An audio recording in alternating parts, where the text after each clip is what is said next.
Hey folks, Alex here from the Extra Paycheck podcast YouTube channel, and as you might remember, I've had this guy on my channel about 3 years ago. It was one of the first videos, yes, it was uploaded on YouTube 3 years ago.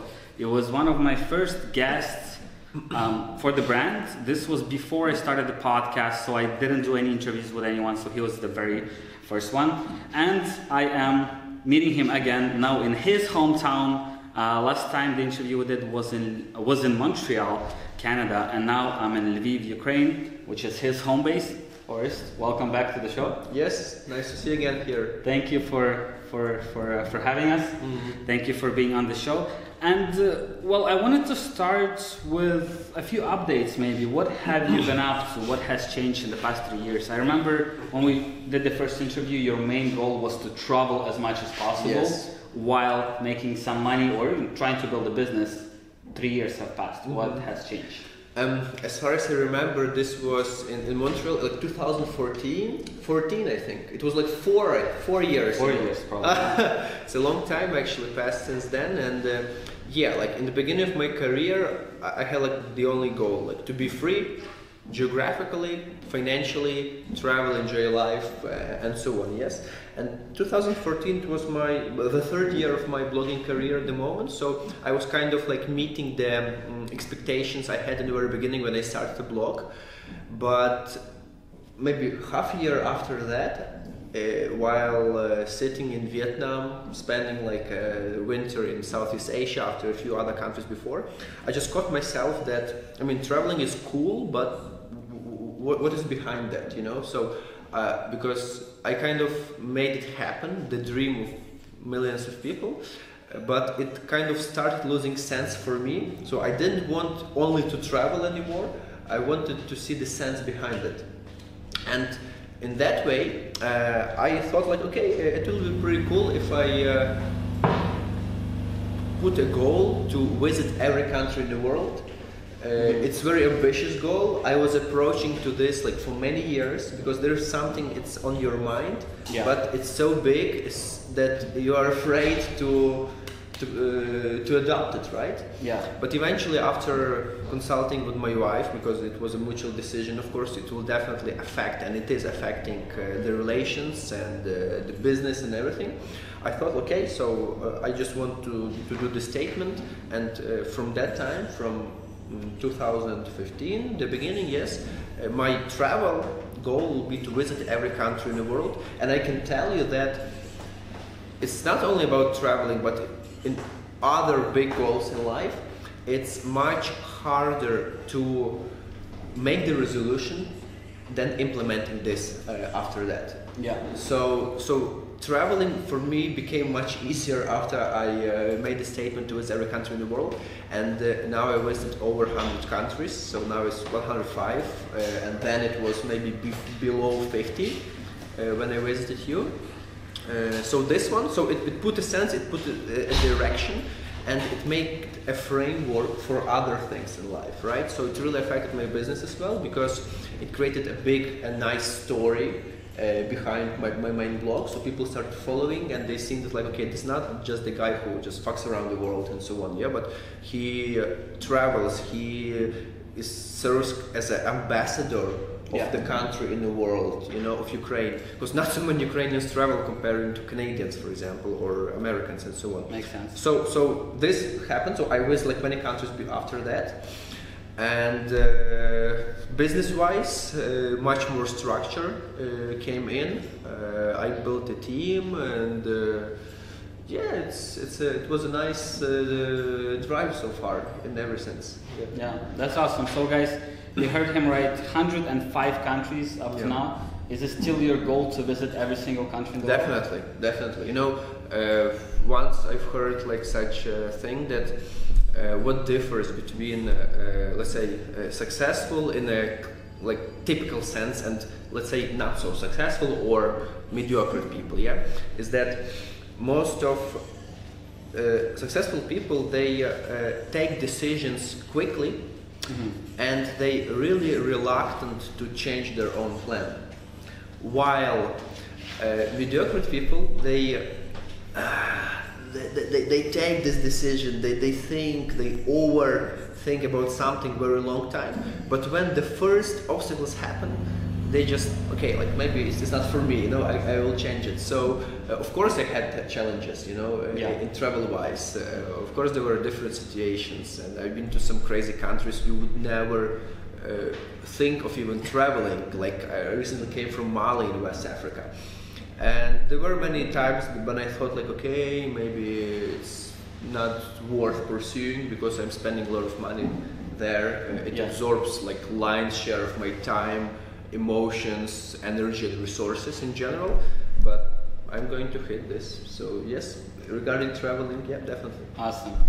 So another question I have about travel and business once again. We're going back to the roots when you wanted to be a digital nomad, and I'm not sure that sentence, that phrase even existed back then. Digital nomad, it became really like popular right now, but back then you wanted to be independent, location independent entrepreneur. Yeah. So at this point, you visited over 100 countries. How do you think the travel affects your business? Does it? Have you realized that it's harder to grow your business while traveling, or have you found that that's actually the point and it's been working out for you, that you travel and you make money and it all works well? Like, what's your feeling about this? Yeah, like in classic sense, in terms of productivity of business, definitely it's harder, when you move around. But it's not only about the business question, it's a question of your personal needs, your lifestyle, and other things. So in my sense, travel was the initial one, yes? And then I built a business in order to fund all this traveling. So business is a means, it's not just the end of the goal. So yes, it is harder because you need to set up things around you. You need to set up this routine. You need to look for, like, there is nothing worse than looking for a decent Wi-Fi signal like 5 minutes prior to your very important call, and it's raining outside. It's definitely it's stressing and so on. But this is just the conscious choice of mine, and of course I understood that this might happen. Travel is not only sitting on the beach, opening computer, sipping a cocktail. In fact, nobody does this because it's impossible to work in such condition. It's just the outer picture. In most cases, it looks like this. I travel. I take the hotel or Airbnb room where is a proper table so you can sit vertically and kind of like put your body in a focus shape as you're working. I cannot work like this. Put computer here. No, that's not for me. So this one. Also, another stuff is directly changing your like drawing a line between work and joy. This is also very important. So for example, in my sense, I try to do all the work in the first half of the day, which is you wake up, you take somebody drinks coffee, breakfast, and so on. Then in the first half of the day, you do things that you need for surviving, which is work, money, and other stuff, like your professional activity. And then you have lunch, and another half of the day you have like excursions, tours, meeting friends, having a beer, and so on. So like this, yes. And if you divide work, I have the following prioritization. First thing, you do activities necessary for development, for progress. Okay. Secondly, you do things necessary for maintenance and administration work, like answering emails. Yes, like something you don't need a lot of focus or momentum into. And first hand, you do the stuff that you have to focus. It's like just put one step forward. This day goes okay. You put it in the pocket. You continue the same. Okay. All right. So you never start your day by checking your social media, your emails. Normally, never say never. Of course there are days when I from the evening before I have Orest, please check it out. So I prefer to do this in the morning as opposed to midnight, right? Okay. But according to the regular routine, first hand I do most important task of the day, and after that I do the emails and everything. There is very important principle behind that, because I look at it that way. If you do something firsthand, like most important, like one step within your most important project in life, yeah, or in business, even if everything after that, if asteroid comes, if internet breaks down, power cut, you get a call, you need to travel somewhere very fast, this day will be still put plus one step to your portfolio. Yes, like, so this is very important. So even if you do only this one, would it consider this day successful business-wise? And if you say yes, then it really matters. And it's a long run. It's a long run. You know why? Like I was showing to the guys one of my recent posts, and people, you can see. Here it is. I'm gonna link to this post. Yeah, we link. It's a line of my business progress throughout my social medias and my blog, which kind of relatively reflects the other business processes in my activity, and it's very linear. Yeah. Right? It's like if you consider today and 3 days ago, there is no progress. Yeah. At least you cannot see it. You can see it, yeah. But in the long run, it goes, you know, and it's the same for the last 6 years. Like the only breakthrough was from 0 to 1%. All the rest is just step by step, and it fascinates how things work. I love that explanation because I meet a lot of people, and a lot of people get in touch with me and they tell me how they've been working so hard for 1 month or 2 months and they don't see the progress and they quit.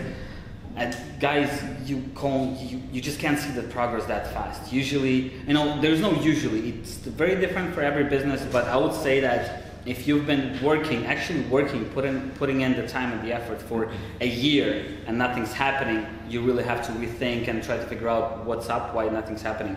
But a month or 2 months or even half a year, it's not that big of a time frame to actually see big results. As he mentioned, his success is like just gradually going up. It's always going up, but it's not jumping, from 0 to millions overnight. It takes time. It's like Gary Vaynerchuk has a very nice video on that topic, and he tells, like, sometimes people come to me and they tell, "Oh, Gary, I think I found work of my life. I am 29 now, and I've been working for the last 4 months, but didn't see any result, and I'm thinking of quitting." And Gary answers like, "Just listen to yourself. You are looking for the activity of your life to work until you are 70, until you breathe, and you're telling that after 4 months you're quitting." So doesn't make sense. Yes. Awesome. So I'm gonna ask you one last question. Yes. And that's a good one. What would be your biggest advice, the most important thing to pay attention to for someone who just started the business, especially on online business, or someone who hasn't started a business but seriously is thinking and searching what should they do, what kind of niche to go into? What is that one very important thing that they should pay attention to? I would say it is to, let me think, one big advice. It could be like a personal trait or Yes. Because I'm sure they've changed. The answer changed for you over the years. Definitely, it does.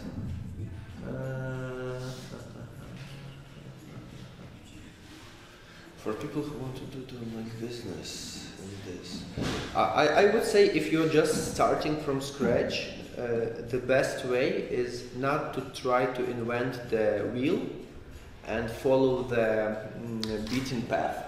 Even it doesn't sound very adventurous. It's very important in the beginning to create the momentum, because people try to make their own way, everything from the very beginning. But once you don't have experience, it's wise to follow someone's path you really enjoy. Like you really like you take the role model, and then for the first months of your own professional activity, you follow the role model. Yes, once you get experience, you start adapting processes and applications according to your needs and your vision. Okay. But in the beginning, that's why children go to school, probably, right? Because they cannot invent things from the very beginning. Yeah. And then after they get layers of knowledge, experience, everybody comes up with their own idea. So I would say this is the decision to follow step-by-step process in the very beginning. Find a proven system and go with it. Yeah. That's really good advice. Mm-hmm. And I think that it's not my main advice, I would say, but just because we think of different things that matter. But that's what I always tell people who want to start, especially with affiliate marketing. I tell them, find a program that you think teaches you well and teaches you step by step, because you're not going to learn from one thing once again to go to success. You have to go step by step, and you don't need to invent how it's done, because thousands of people have done affiliate marketing successfully. Thousands of people have done drop shipping or whatever other model. Find someone or a program that has been proven that works well and just go with it. Yes. It's really good advice. Thank you for sharing that. Thank you so much for being back on the show, and maybe in a few years you'll be back. I'll be back like in 1 month in Toronto. I'm going for a conference there. Maybe we'll meet. We'll see. In Canada and do another interview. Yes. All right, guys. Thank you so much for watching. If you did enjoy the video, click the like button, subscribe to the channel, and I'm going to link to Orest's channels and other social media channels. So check him out. Good luck.